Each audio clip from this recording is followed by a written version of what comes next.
তৃতীয় শ্রেণীর শিক্ষার্থীরা, তোমাদের গণিত বইয়ের 38 পৃষ্ঠার 13 নম্বর সমস্যাটা ধরো। রতন 85,000 টাকা দিয়ে একটি মোটরসাইকেল কিনলেন। কত হাজার টাকা দিয়ে মোটরসাইকেল কিনলেন? 85,000। কত হাজার? মোটরসাইকেলটি রেজিস্ট্রেশন বাবদ 2,500 টাকা। মোটরসাইকেল রেজিস্ট্রেশন বাবদ কত আছে? 2,000। মেরামত বাবদ 1,200 টাকা খরচ হলো। এখন সে যদি মোটরসাইকেলটি 98,000 টাকা বিক্রি করে তাহলে তার কত টাকা লাভ হবে? তাহলে প্রথম সে মোটরসাইকেল কিনছে, এরপর আবার এটাকে রেজিস্ট্রেশন করছে, এরপর এটাকে আবার মেরামত করছে। 3 রকমের খরচ। আমরা সবগুলো খরচকে একসাথে করব।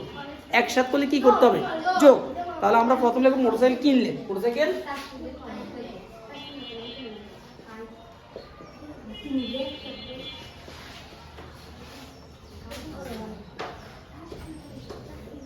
এই যে মোটরসাইকেল কিনলেন, কত হাজার টাকা দিয়ে কিনছেন?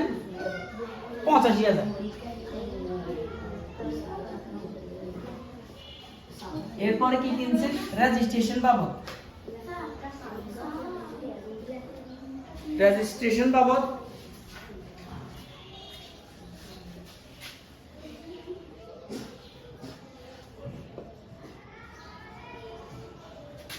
রেজিস্ট্রেশন করছে কত টাকা দিয়ে? 2,500। এরপর মেরামত করছে কত টাকা দিয়ে? মেরামত করছে 1,200। এই হলো আমাদের মোট খরচ।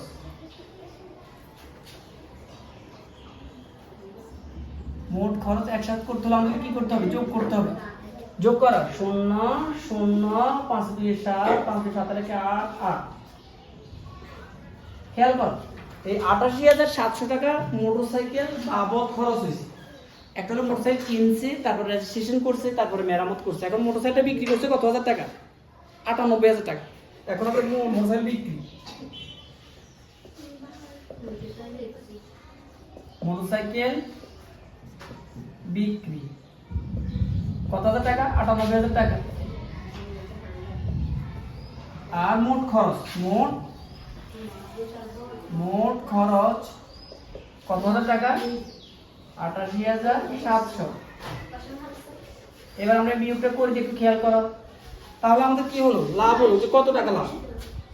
মোট লাভ, মোট লাভ বা লাভ। ঠিক আছে। 0 0 0 থেকে 7 যায় না, তাহলে 0 কে আমরা 10 দেবো। 10 থেকে 7 গেলে 3 থাকলো 1, 8 থেকে 9, আবার 8 ছোট 18, 18 থেকে 9 গেলে 9, হাত থেকে 1, 18 থেকে 9, 9 9 0, 9,300 টাকা।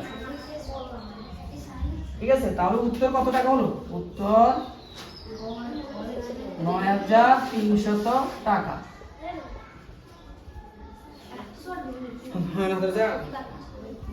আপনারা সবাই তুলে নাও।